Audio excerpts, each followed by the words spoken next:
more popular, the President of the United States or the crack-smoking mayor of Toronto, Rob Ford?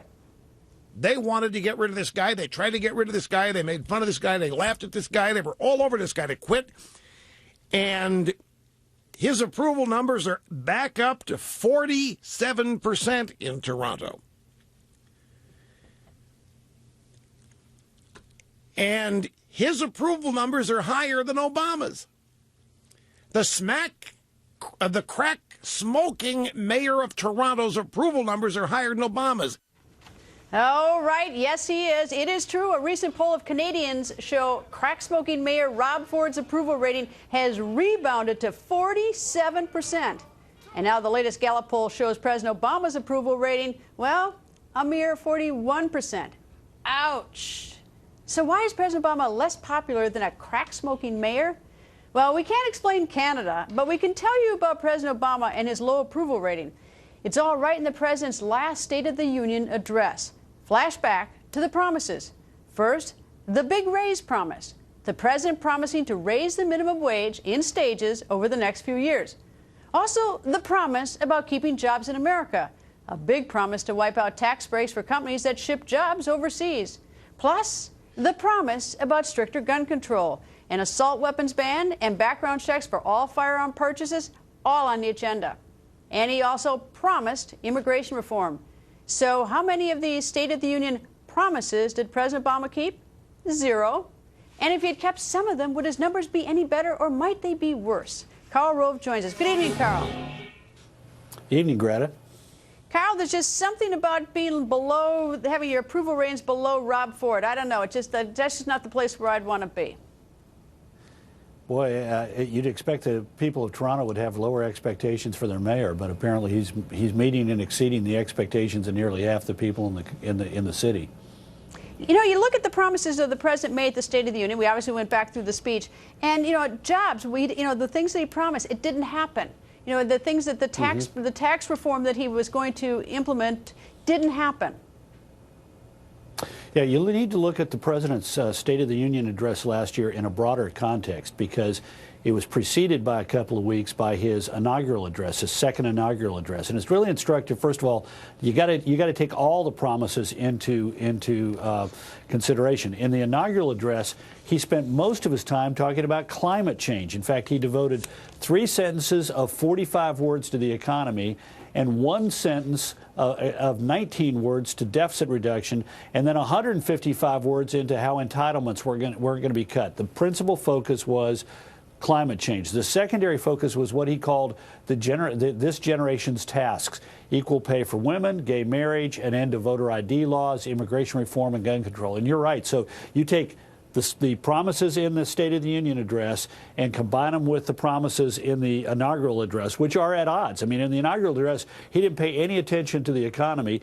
By the time he spoke to the State of the Union a few weeks later, the criticism had been so high that the president devoted most of it to the economy. Most of it, however, was just language. As you say, we're going to do something about raising the minimum wage to $9. And now he's saying raise it to 10. I guess every year you need to raise it $1. 15 global centers for manufacturing. He's now got 1 of them in North Carolina.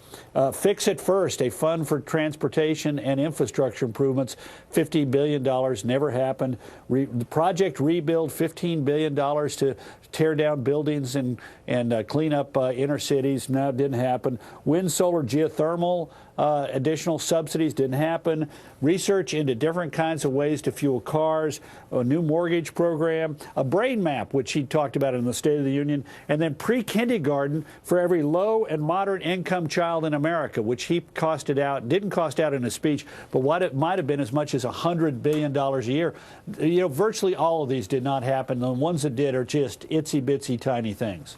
Well, the thing that's look, there's no doubt about it, he has opposition, but every president practically has opposition, at some point in his term. I mean, that's sort of the challenge. We elect people to work with the opposition, to overcome the opposition, to lead, and so how does he possibly go into this State of the Union when looking back at last year's State of the Union, having made all these promises? Does he repeat the same ones and hope for a better year, or does he come up with different ones?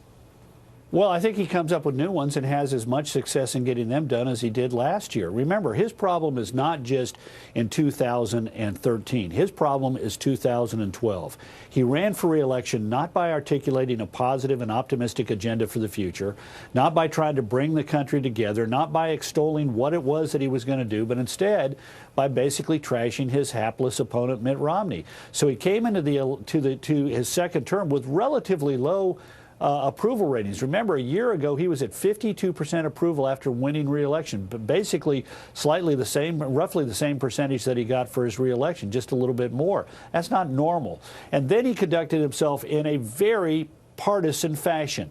Remember, just before his speech, his State of the Union speech, his communications director tweeted out, Dan Pfeiffer, who's still there, tweeted out a message saying that the president had a political opposition, was not worthy of the country. I mean, basically calling the Republicans un-American. And he has done nothing since then, or very little since then, to help heal those wounds and act in a bipartisan fashion. In fact, the one thing that might get done, that's on his list, immigration reform, will get done only if he is not anywhere around the issue, because the trust level in him and his people is so low, Republicans are going to be not inclined to try and cut a deal with the administration. They might be inclined to try and find a way to solve this problem by working with their Democratic congressional colleagues, but not the administration.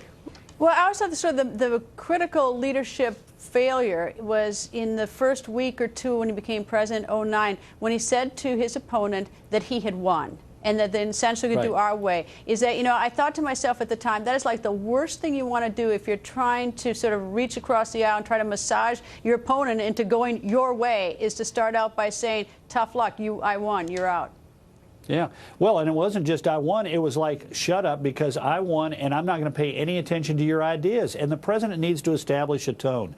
He did it on the same on health care reform. He in February of 2009 said to the Republicans, I'm going to make this a big issue. And the next time he talked to them was 51 weeks later. We invited the Republican leadership over to the Blair House and in front of television cameras tried to bludgeon them into voting for a bill that they had no input on and serious doubts about. Look, the president, unlike most presidents who tend to learn things over the course of their time in office, this president, when it comes to dealing with his political opposition, seems to have learned very little about how to get committee. Look, in 2005, Bush, who'd had a very tough re-election battle and was in the midst of an unpopular war, nonetheless got a major piece of energy legislation approved and reauthorization of the Patriot Act, and worked with Democrats and Republicans alike on immigration reform because he was working across party lines and was trying to achieve big things for the country. This president finds it very hard to do anything except berate his political opposition and ignore his political supporters in the Congress.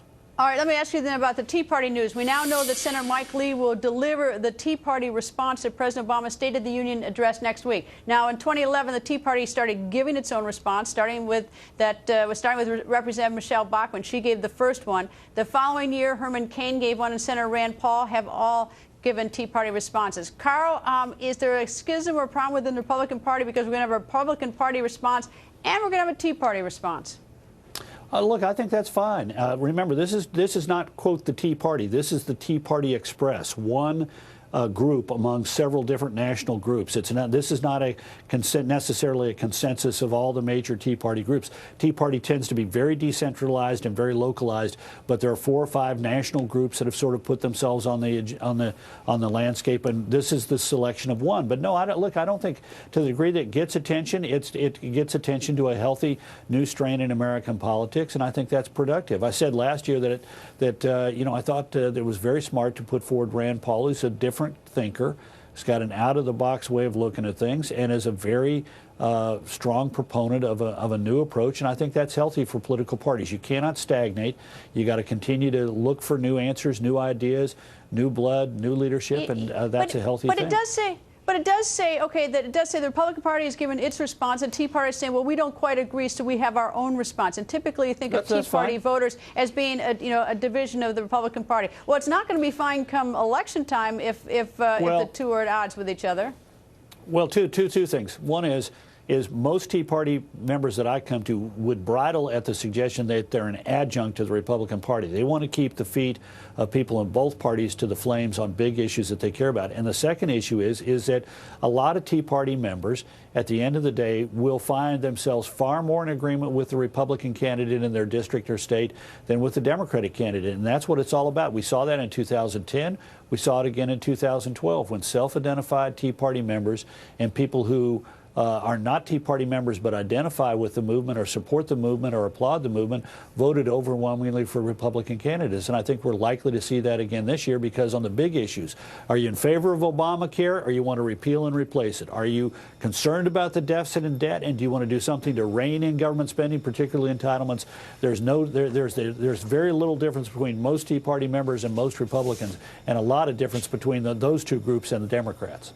Carl, thank you. Always nice to see you. Straight ahead, Sean Hannity has a message for Governor Andrew Cuomo. Hannity says he can't wait to get out of New York, and he's here to tell you all about it. That's next.